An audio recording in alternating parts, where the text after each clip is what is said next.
China telah menyetujui penggunaan darurat vaksin COVID-19 bagi warga berusia 3 hingga 17 tahun. Hal ini diungkapkan oleh Yin Weidong, selaku Kepala Eksekutif Sinovac Biotech Bio, dalam sebuah interview langsung dengan TV pemerintah CCTV pada 4 Juni lalu.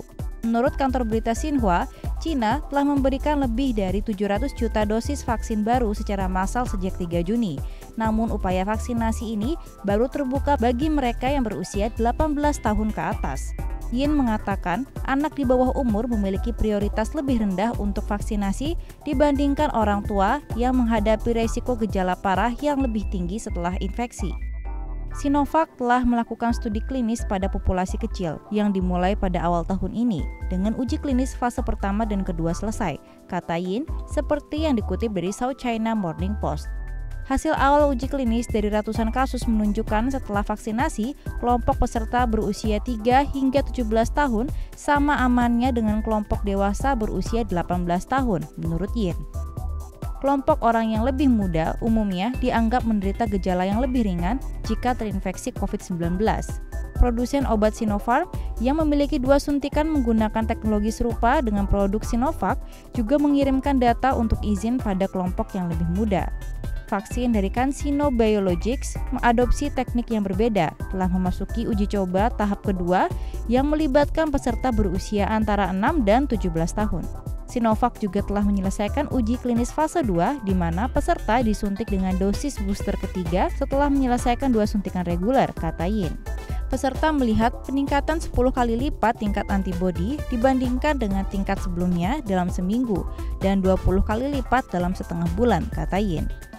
Yin memperingatkan bahwa Sinovac masih perlu menyelesaikan pengamatan jangka panjang dari durasi antibodi sebelum dapat membuat rekomendasi kepada pihak berwenang tentang kapan dosis ketiga harus diberikan.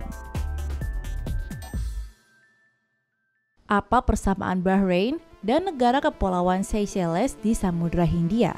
Menurut Wall Street Journal, mereka berdua sangat bergantung pada vaksin Sinopharm COVID-19 yang diproduksi China dan keduanya juga mengalami lonjakan infeksi baru-baru ini meskipun sebagian besar populasi mereka telah divaksinasi sepenuhnya. Namun gambarnya sedikit lebih rumit daripada yang terlihat. Ini yang perlu kamu ketahui. Keraguan akan kemanjuran vaksin Sinopharm dari China muncul setelah Bahrain merekomendasikan lebih dari 50-an komorbiditas dari vaksin booster Pfizer-BioNTech 6 bulan setelah suntikan Sinopharm kedua mereka. Wall Street Journal melaporkan, vaksin Sinopharm bekerja dengan mengajarkan sistem kekebalan kita cara menyerang virus corona menggunakan virus yang tidak aktif yang tidak dapat bereplikasi, menurut New York Times. Setelah disuntikan ke pasien, partikel virus yang tidak aktif ditelan oleh sel penyaji antigen yang memecahnya dan menyajikan fragmennya di permukaannya. Dari sana, sel T penolong dapat menempel pada fragmen dan mengirim sinyal untuk mengaktifkan bagian lain dari sistem kekebalan, termasuk sel B dan sel T sitotoksik. Menurut Encyclopedia Britannica, sel T sitotoksik menempel pada sel yang terinfeksi dan kemudian memprogramnya untuk mati, menurut jurnal Immunobiologi. Sel B membuat antibodi yang menempel pada virus untuk mencegahnya menyerang sel, menurut New York Times. Gagasan di balik vaksin Sinopharm adalah bahwa sistem kekebalan tubuh mengingat respon ini menggunakan memori sel B. Ia kemudian siap membantu mereproduksi antibodi spesifik yang sama jika bersentuhan dengan virus corona yang berfungsi, menurut New York Times. The Washington Post melaporkan Bahrain mungkin telah diminta untuk merekomendasikan suntikan booster Pfizer-BioNTech setelah negara itu mengalami gelombang kasus terburuk sejak pandemi dimulai dalam beberapa pekan terakhir. Ini terjadi meskipun negara telah memvaksinasi hampir setengah dari populasinya, sebagian besar dengan vaksin Sinopharm. Wakil Menteri Kesehatan Bahrain bagaimanapun menunjukkan kepada Wall Street Journal bahwa meskipun ada rekomendasi, lebih dari 90% orang yang dirawat di rumah sakit dalam gelombang COVID-19 negaranya saat ini belum divaksinasi dan bersikeras bahwa Sinopharm menawarkan perlindungan tingkat tinggi. Sementara di Seychelles memiliki cerita yang serupa. Meskipun 63% dari populasinya telah divaksinasi penuh dan 57% dari mereka yang menerima dosis Sinopharm, pada bulan Mei rata-rata kasus naik menjadi 400 kasus baru setiap hari. Pada bulan Mei, rata-rata kasus naik menjadi 400 kasus baru per hari, naik dari sekitar 50 pada bulan April menurut BBC. Namun mirip dengan Bahrain, dari mereka yang harus dirawat di rumah sakit, 80%-nya belum divaksinasi. Komisaris Kesehatan Negara itu, Jude Gedeon, menggarisbawahi arti statistik itu dalam sebuah wawancara dengan surat kabar lokal Seychelles Nation dengan mengatakan, semua vaksin yang disetujui efektif mencegah penyakit parah dan kematian akibat COVID-19.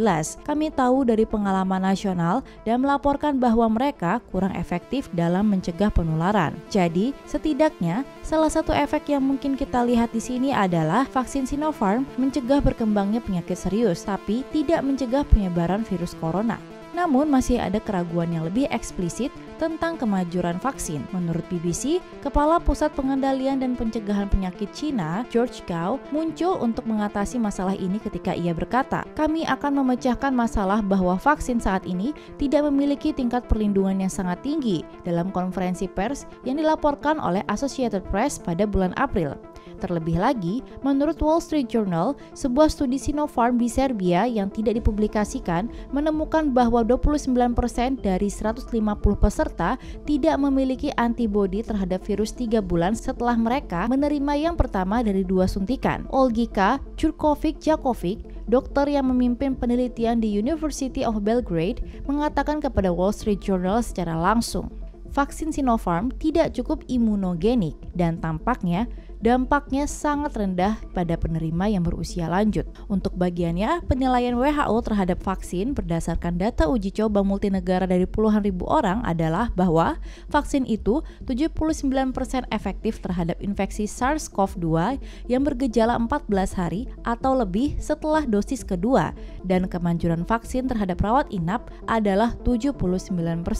Namun pengarahan itu sebagian mengakui satu klaim luas terhadap Sinopharm bahwa tidak cukup data percobaan yang dirilis tentang hal itu, mengatakan bahwa data keamanan terbatas untuk orang di atas 60 tahun.